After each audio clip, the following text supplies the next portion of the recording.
AIADMK comedy பார்க்குறீங்களா?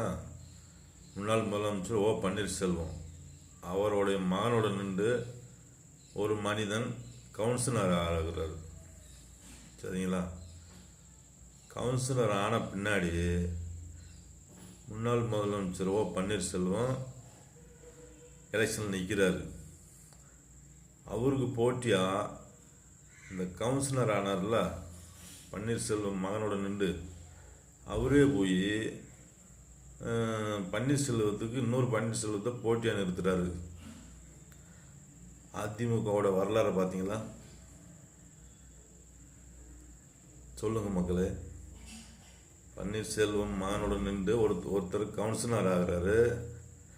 பன்னீர்செல்வத்துக்கு போட்டியாக இன்னொரு பன்னீர்செல்வத்தை போய் நிறுத்துறாரு. இதெல்லாம் எப்படின்னு பார்த்தீங்களா?